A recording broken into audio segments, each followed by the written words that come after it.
Hey everyone, welcome to another episode of Retain, Grow, Thrive. I'm very excited about this one. I have a fellow Australian on board who has recently moved to the US as well. I've been very well versed in this company's journey so far, and I'm very lucky to call this man a friend as well as a colleague. So, without further ado, I would like to introduce Quoc Nguyen from Preezie, and we're going to be covering off a few things that are happening in his world, what's happening in the market at the moment in the world of Shopify and AI. Quoc is very well positioned to give us a lot of information on that. So thanks, Quoc, for coming on board. Hey Joe, thanks for having me. It's a pleasure. Absolutely, mate. So tell me a little bit about, kind of your journey, where you guys are at, how you got here. I think it's such an incredible story that you and Michael have with Preezie and everything that's kind of gotten you to here. I know you have a very successful kind of product in the business, and now you're pivoting and launching a new sort of AI product in the business. So can you give me a little bit of a background on that, mate?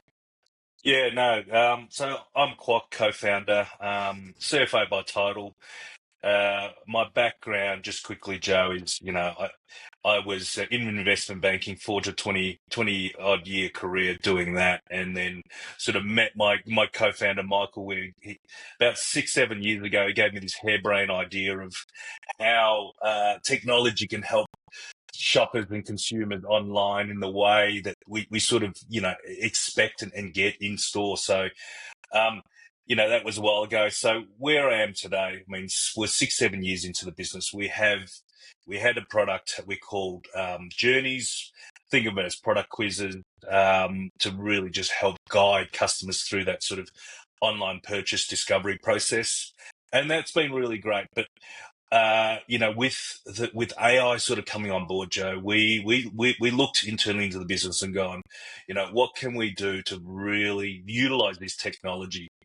And probably I'd say, about 15 months ago, we went into sort of full on, how can we improve our products? What can we do? And we basically, the whole Henry Ford, when electricity came, we weren't just adding a little bit of electricity here to that. We rebuilt our whole product and platform to be able to utilize AI to its full extent. So we partnered up with Microsoft. So this is about 15 months ago. Partnered up with Microsoft. We collaborated with them, and we built what we call an AI shopping assistant, which I'll tell you more about. But we essentially, Joe, have pivoted our business. We still have our existing product, and it works really well, but it's confined in terms of a predefined part to purchase. Whereas this new technology allows people just to ask free questions, about either the product or general knowledge, and it helps them. So that's the business pivot. In terms of my personal story, Joe, like you mentioned, I moved to the States probably about 2.5 years ago. I'm based in Denver, Colorado, and it's just really about expanding the business here to North America, taking our product to what is the largest e-com retail market in the world. Yeah, absolutely. And I think there's a couple of really interesting points there, Quoc, that we can sort of touch on because, I think it's very fortuitous of you and Michael to have recognized that kind of opportunity and sort of seen where AI is heading and how it can make the product better. And I think, it's very cool that you both as founders really took that leap to rebuild the product from scratch to really make it better and more impactful. So I first of all, a huge kudos for that because I think what we're seeing in the market at the moment is a lot of SaaS, kind of as opposed to embedding AI into their DNA, they're now kind of looking at existing products and feature sets and just trying to inject AI into it. And I think the way that you've done it is a lot, kind of more beneficial for the merchant in the long run, in my opinion. Um, to that point, how is the new product impacting merchants today? I know that you go to the Preezy site, you guys have got some amazing, customers. But tell us a little bit more about like how is this AI shopping assistant? What's that look like to the customer if I'm visiting a site where this tool is being utilized by that merchant? What does that look like? Yeah, so think of it comes in two real main formats, Joe. So think of a little sort of chatbot style that sits on the bottom right hand corner, and you can engage with it like a chatbot, right? We call it chat, Yep. but the UX is when you use it, it's not an AI chatbot in the sense of it's just prescriptive text and it just answers questions. There's images you can browse. There's recommendations. If you click on a product, it'll open up a little mini PDP, and you can really ask questions. So it comes in two main, and the other part way is to put it on PDP. But in a sense, what is it? The AI shopping assistant is, think of ChatGPT, and everyone's used ChatGPT, right? They've gone Yes. to it, asked it questions. You know, if you're buying, I was buying an electric bike and I didn't know the difference between torque and cadence and a whole raft of things. And you're in that full discovery and research mode, right? So it functions like a ChatGPT. It knows all the general knowledge, but with the brand itself, the merchant, it knows its brand tone of voice, and it's configurable. You can say my audience is typically 25 to 35 females talking this way. So it knows the brand and tone of voice.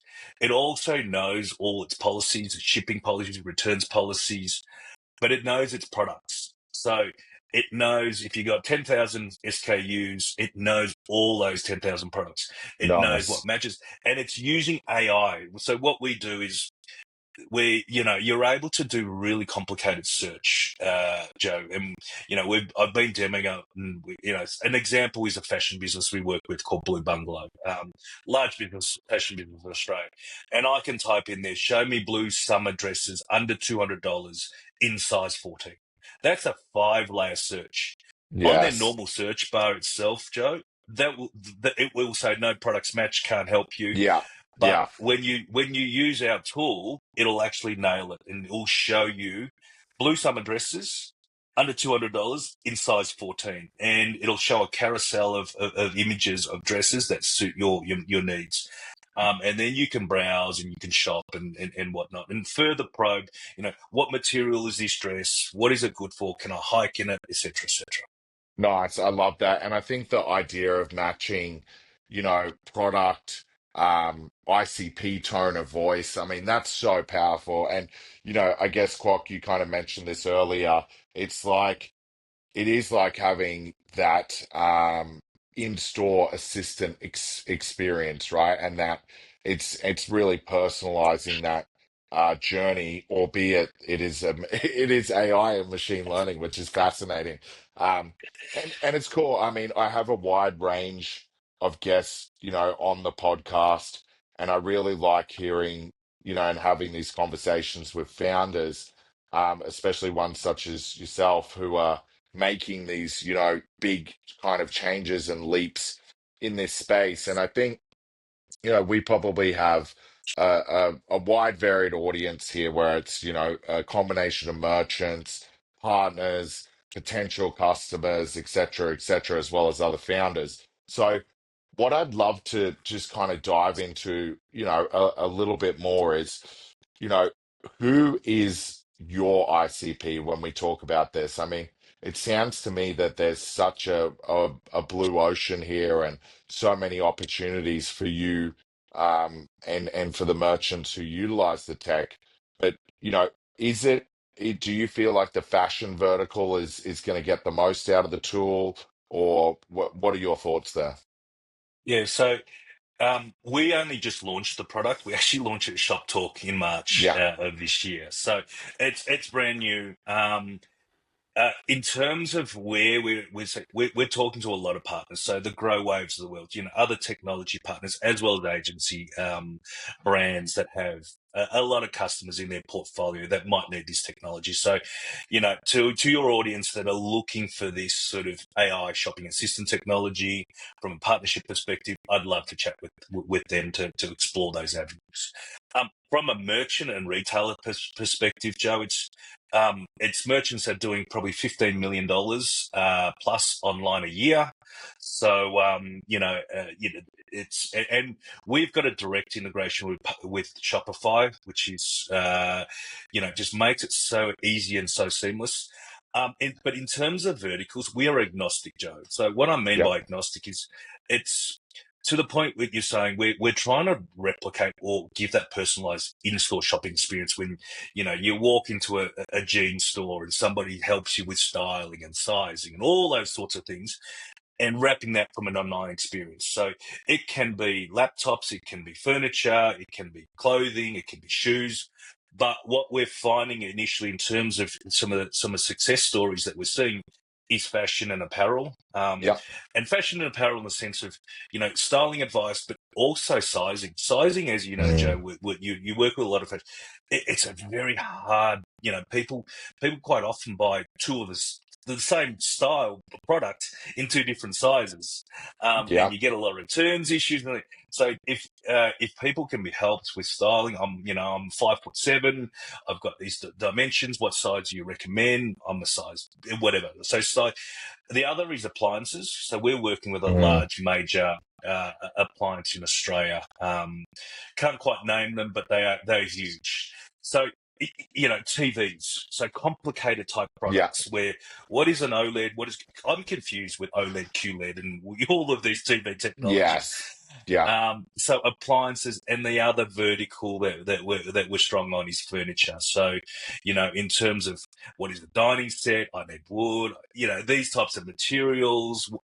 I'm looking for a bohemian look or a whatever modern look, and it goes through the product category and it tells you these chairs or these tables are more to you. So there are three main verticals, but if you think about it, it's agnostic to across the board.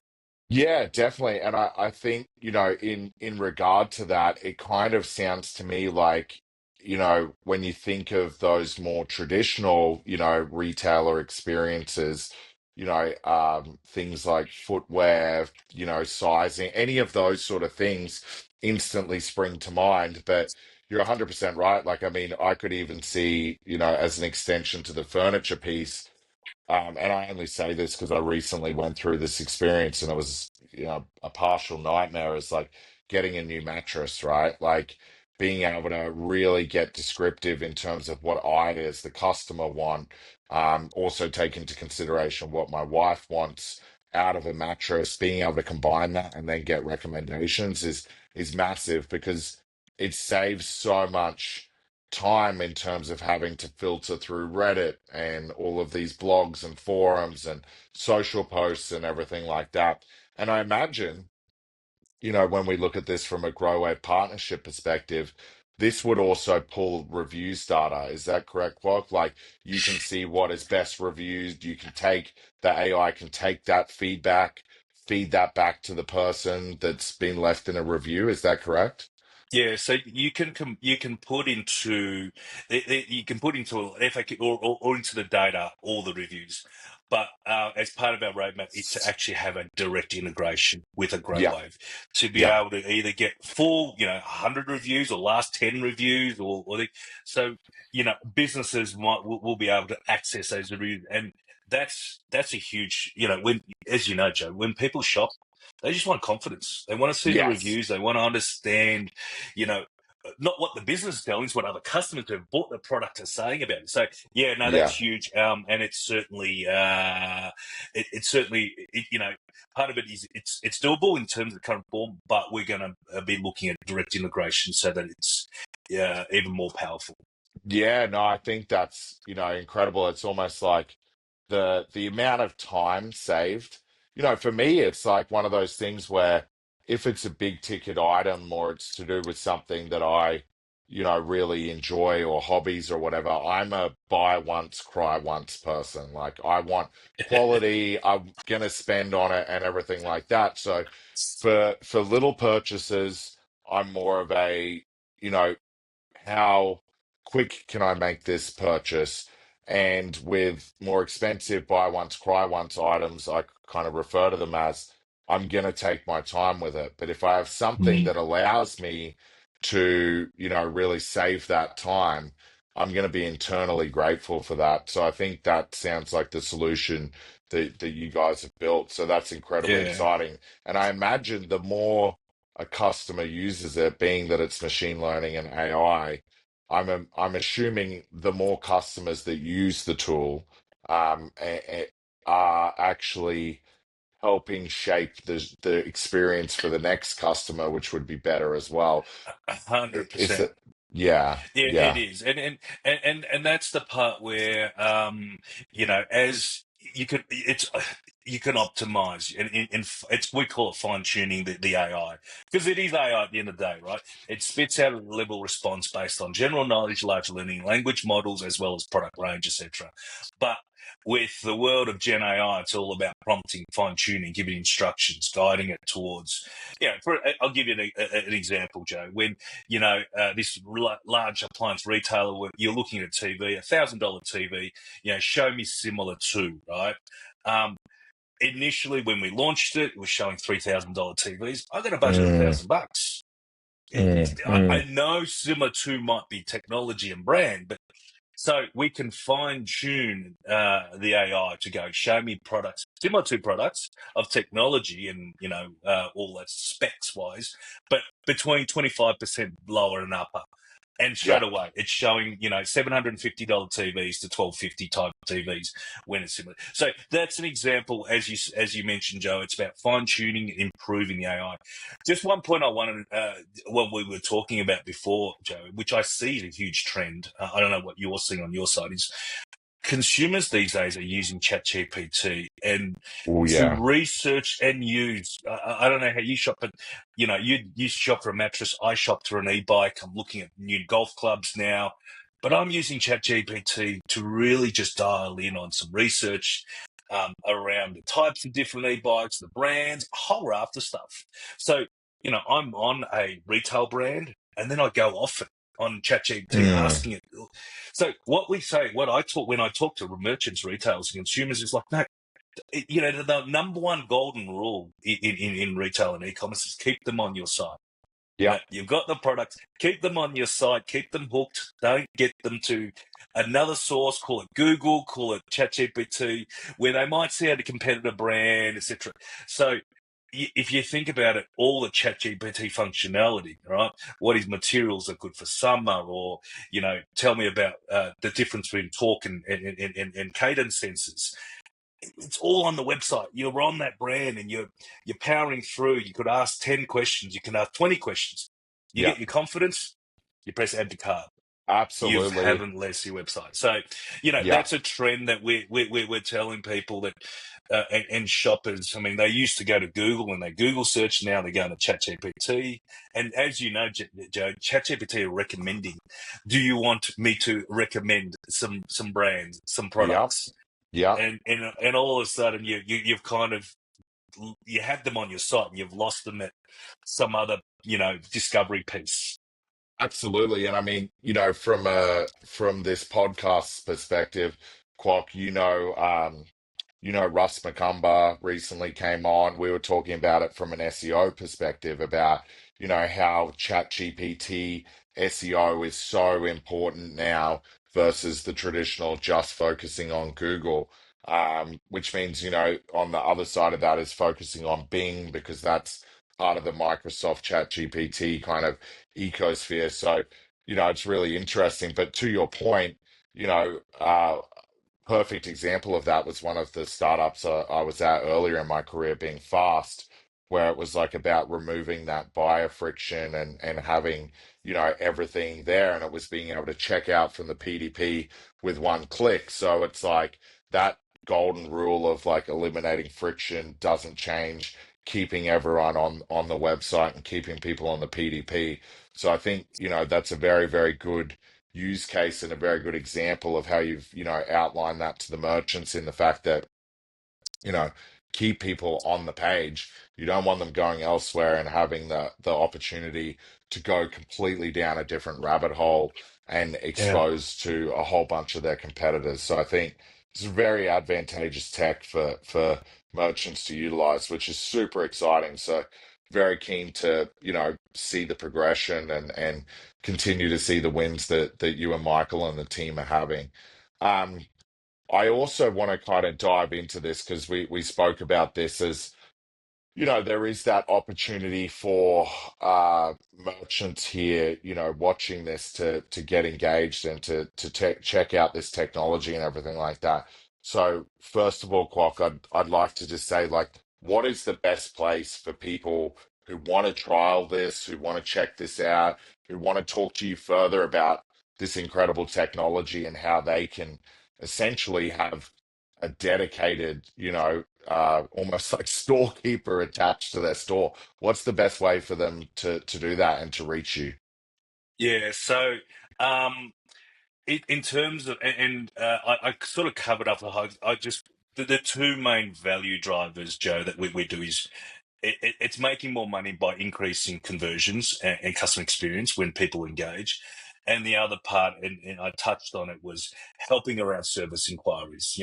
People are spending costs on live chat as well as, phone inquiries, many inquiries, what size, what should I do? What's my shipping order? Blah, blah, blah. So we're doing it all in one. So that is the sort of the real tangible value that we're doing. And how people can get in touch, obviously that they can go through you, Joe, if they know you with details. Otherwise, they can just reach out directly to me. My LinkedIn is Quoc Nguyen at Preezie, co-founder, or they can get me on my email and quoc.nguyen@preezie.com. And they can just reach out by email as well, directly to me. Awesome. And just letting you know, I'll make sure that those links are included in the show notes. I think Appreciate it. yeah, no, of course, not a problem. I think it's a very advantageous technology for merchants to take advantage of and to, utilize. I mean, I think the way that everything is headed is that it's exciting when technology is matching consumer behavior and giving, solving a problem that isn't that essentially is about to be a problem, if that makes sense. So I think, you're in a very, very good position, and it makes sense. You and Michael are, great people and very smart people, and the team are fantastic to work with. Um, and I'm excited about, this future integration as well. Um, the other thing I was going to say is, we both touched on the fact that we're, Australians who now live in the US. We, just recently saw each other in Vegas for Shop Talk. We all obviously travel a lot.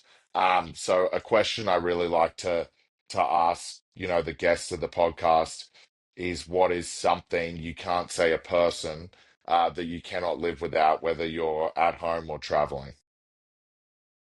Maybe not traveling, but I'm a big avid golfer, Joe. So my golf clubs, and actually, I didn't take it to Vegas with me shop talk, but if I can get a round in when I'm in Chicago or somewhere else, I just love playing golf. So, you could see me out in golf courses probably most weekends, and stuff. So it's my kind of release.